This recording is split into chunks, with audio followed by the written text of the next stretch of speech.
Welcome back to the Cloudchildren series, and welcome to the fifth and final narrator. We have made it to 6-year-old Gatsby's chapter. Now, the way that I've written this story, I'm intending it that these children are sitting down and writing out their stories one by one. That's why they all have different fonts, because it's supposed to be their handwriting. This is a 6-year-old who's going to write a very coherent chapter. So you know what? Maybe she's not as useless as we thought. She's still annoying, but maybe she does justify at the start that she's not the best writer. That's how she begins her chapter. She says, I'm Gatsby, 6 years old. I'm not the best writer, but my family's asked me to fill in the next part of what happened, so I guess I should do what they want me to. Am I justifying the fact that this chapter is badly written, or am I just saying that because she's 6 years old and now I'm just going to forget about it and write the chapter in exactly the same way that I've written every other one? Let's find out. So they have just decided to make the story more interesting. So I have taken them out of the tunnel that is just them walking from one challenge to another. So they have just made it to a building. So we were at the part where we jumped into the building, right? That's how Gatsby starts her chapter. Okay, here goes nothing. Jessie asks what this place is. Oh, and Gatsby is the one to figure it out. It's a hospital.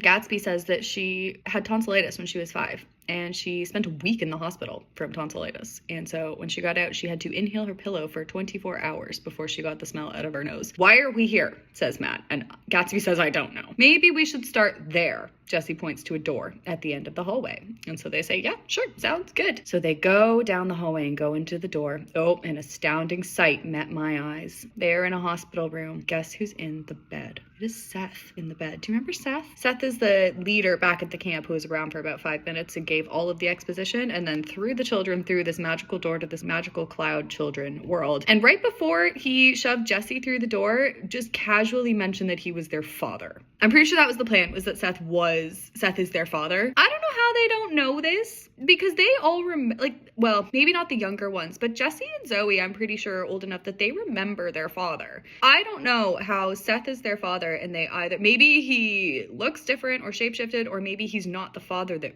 raised them. Do not know. But I'm pretty sure that was what was supposed to be the case, was that Seth is indeed their father. And they have found him in a bed, a hospital bed. And he is quite obviously dying. They go up to the bed and Seth is, about to die. And he goes, my brave young princess. Zoe says, what happened to you? And Seth says, I got injured. And the way that I am illustrating that he is out of it and dying is that there's a period in between every single word that Seth says. I, period, got, period, injured, period. Because he can barely breathe. You'll be fine, says Jessie. Oh, Jessie's crying. Jessie's upset because Jessie learned that Seth is their father, and so now she's really upset. Oh, not a period between every word in this one. He says, there is something, period, you need to know. Oh, what is it?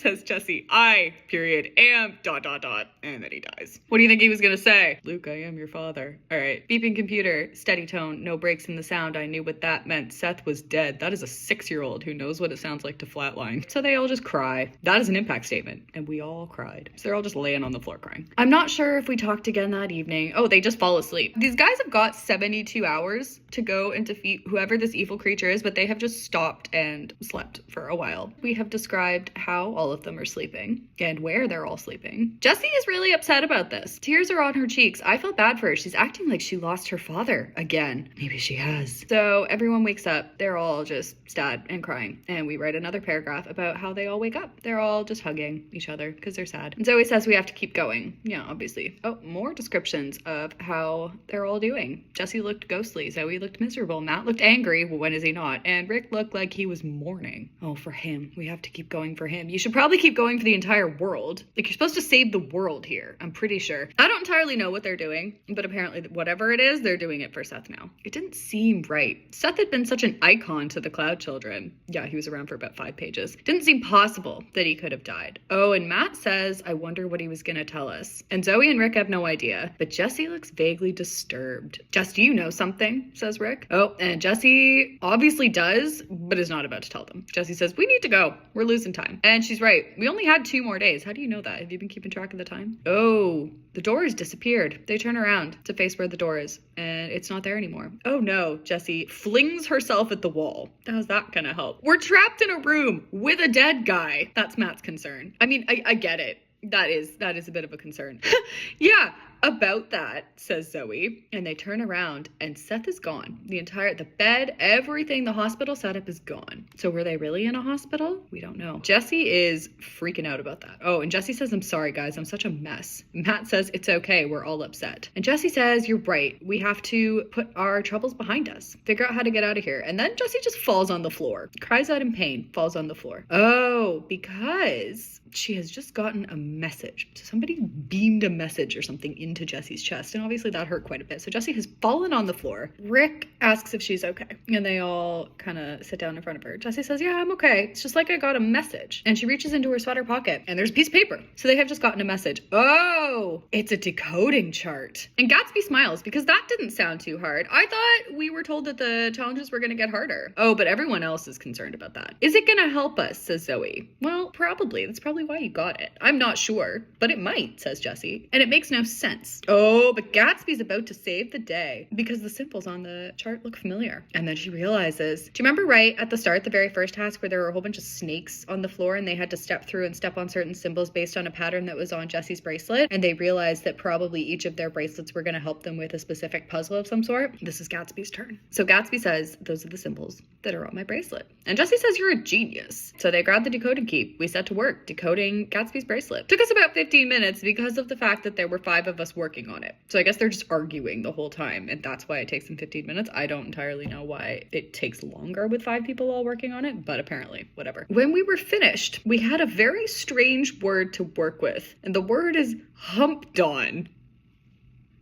I haven't intended that to sound dirty. It's Humpdawn. I do not know where it came from. Is it an anagram? I don't think it's an anagram. Well, no, they're about to have a long debate about what that means. Right, so Matt says, what the hell does that mean? Maybe it's a passcode, says Zoe. Maybe we should say it, says Rick. They've just said it, but they try saying it again. Nothing happens. Maybe it's a silent password or telepathic. So then we all thought until we were blue in the face, but nothing happened. Could it be an anagram, says Jesse. And she looks around for a piece of paper. Why doesn't Matt have another piece of paper? Oh, but they find a cupboard in the corner with huge stacks of paper and pens. Oh, okay, at least we do elaborate on that. How could it be that there was a cupboard in this room with exactly what we needed? Also, there was nothing in the room before, so a cupboard with what they need has just appeared now. I decided not to dwell on it because I didn't want to explain. They needed a piece of paper. That was how I got it to them, all right? So we're not dwelling on it. Move on. They try to decode, but after half an hour of hard work, they are wasting time. This has been, they've been doing this for, they've spent 15 minutes decoding, then they spent another half hour of work, and now they lay helplessly in a circle for 20 minutes and then complained about wasting time for another 10 before we knew it several hours had flown by. Maybe it's 2 words, says Zoe. Brightened us all up. That's not helpful. Hump and dawn, says Matt. What does that mean? Well, maybe it means that we'll get over this hump when the answer dawns on us, says Gatsby. And Jesse says, good thinking, kiddo.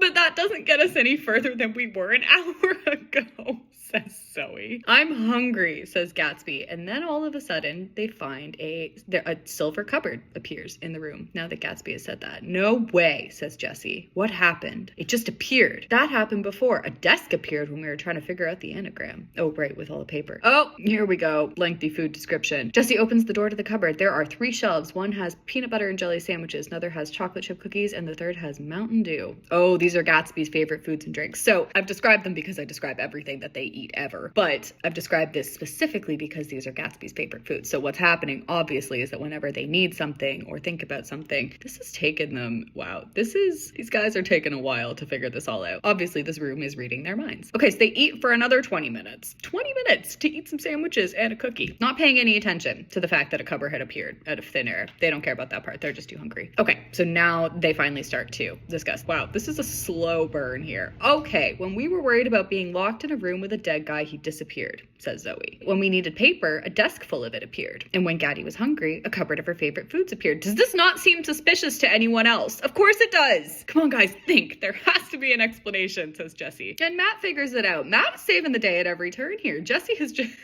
Jesse is just falling off the wagon. All right, maybe, says Matt. Well, it seems like the room can kind of read our minds. So if we ask for a door, will it create one? I think that's brilliant, says Jesse. Everyone think about doors. So they think about doors for a while, but nothing happens. Good try, Matt, says Rick.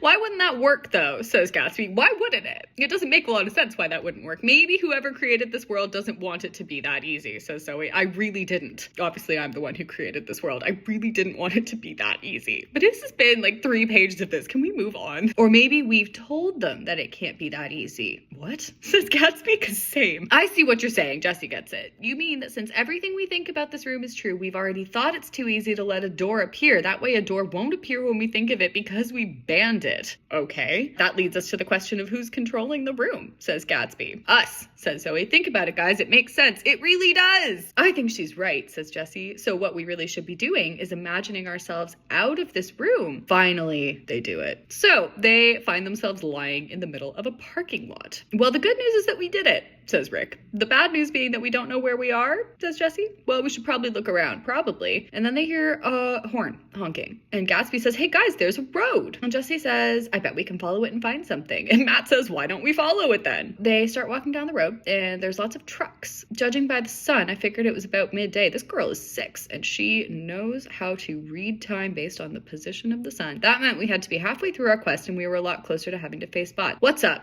Jesse asks her. Just thinking about the future, says Gatsby. Jesse says, yeah, me too, but I think we need to think about the present right now. Hey, I think I see something up ahead, Zoe says. So they start running because there is something on the horizon. Still far away, and they're tired. Then they stop jogging because they're too tired. And then they start walking, and then that turned into a crawl. Does that mean they're down on all fours crawling down a highway, or does that just mean they're walking slowly? I am now going to picture them. Creative license, I am picturing that they are on all fours crawling down the side of a highway. They are that tired. Unknowingly, they drifted onto the road and they almost get hit by a truck. So they all jump off the road and the truck stops because it almost just ran these children over. Out comes a young guy. Oh, he's kind of cute, says 6-year-old Gatsby. Gatsby takes a moment to do a head count. Thank God no one was dead. The guy asks if they're okay. And Jesse says, she's sorry. We're really tired. We didn't see you coming. Guy asks where they're headed. Zoe says, to that blur of a city over there. Oh, and the guy says, I can give you a lift. Don't want you to get hit by anybody else. And Jesse says, are you sure? We wouldn't want to be of any trouble. He says, you're no trouble at all, kid. I mean, they were literally crawling in the road, but no trouble. They get into the truck. Off they go. And Gatsby falls asleep. So they wake up. They have made it to the city. Okay, here's the deal, says Jesse. We need to get to Bot by midnight tonight. Otherwise, he's going to leave for the village and we will never be able to stop him. Well, that's unfortunate. I talked to Clive. Who's Clive? Says Gatsby. The truck driver. Obviously. Clive, our good buddy. He told me that we'll get to the town at about 5 o'clock, which is now. So we have 7 hours to get to Bot's place. We all slept for a bit on the ride, which means that we're going to have to stay awake for the next 7 hours. Yeah, that's so long. Clive agreed to give us a bit of food. It doesn't say what he gave them. It probably does later. Now we have to discuss what we're going to do when we get to Bot. We all have our powers and we all know we're good in combat. But I think that any chance we get, we should be resting our muscles or trying to get warmed up because I think we're going to be in for the fight of a lifetime. Okay, set up. This is going to be the fight of a lifetime. Are you ready? No, we don't get there. So they nod. And Clive comes over. Hey guys, did you sleep okay? Jesse says thanks for the lift. Oh, and Clive gives them a backpack. And she says thanks for the food. I guess the backpack is filled with food. But it still doesn't say what it is. I want to know what they're eating. Jesse says thanks for the help. And the guy says no problem. Love to help some questing cloud children. How do you know who we are, says Zoe. And the guy says, this is Cloud Country, guys. I'm the husband of a cloud child. What is Cloud Country? Absolutely no idea. I know a quest when I see one. Where are you heading? To Bot's palace, says Jesse. And we only have 7 hours to get there. And Clive says, holy smokes. Bot? What are 5 young kids like yourselves doing facing Bot? Come on. They're the fabled 5 cloud children. You don't know? We aren't just ordinary children, says Rick. And Clive says, well, no, of course not. You're cloud children. And Jesse says, we're the princes. Oh, and Clive freaks out. You are? Yeah, we need to fight Bat before he comes for us. And Matt asks, could you take us to his palace? And Clive says, no, I certainly could not. I've done all I can do for you. And he leaves. Okay, gang, let's go, Jesse says again. Break. The rest of us laughed. I mean, it was pretty lame. And here we go. Let's describe this city. It's like Atlantis. The city was beautiful, and I mean beautiful. Obviously, that's supposed to be emphasized, and I mean beautiful. But I didn't italicize or anything, so it really just sounds like city was beautiful. and I mean beautiful. Streets were dotted with quaint shops and cute little gardens. The sidewalks were lit up with brightly colored lights and lanterns. So they go window shopping. Oh, nothing could have prepared us for what we saw when we turned the corner. A waterfall. They're not prepared for a waterfall. They are shocked. A huge crystal clean torrent of water pouring over a rocky and tree-filled hill onto some rocks at the bottom. Cobblestone path wove its way through the water, and when Gatsby squints, she can see people swinging around on vines, and it looks like fun. Oh, they want to have some fun. So Gatsby says maybe there's a clue in there, hopeful, because they want to go and play on the water slide. And Jessie immediately goes, you bet there is, because I wanted to give them a break. They're supposed to be questing hard. They have 7 hours left. Now they're going to go play on a water slide. So they go and start swinging on vines, and it's fun. And they're hungry. Let's take a look here. Sandwiches. Others eat their favorite foods. Okay, that's all it says, just a sandwich. So we strolled around downtown trying to locate the next challenge.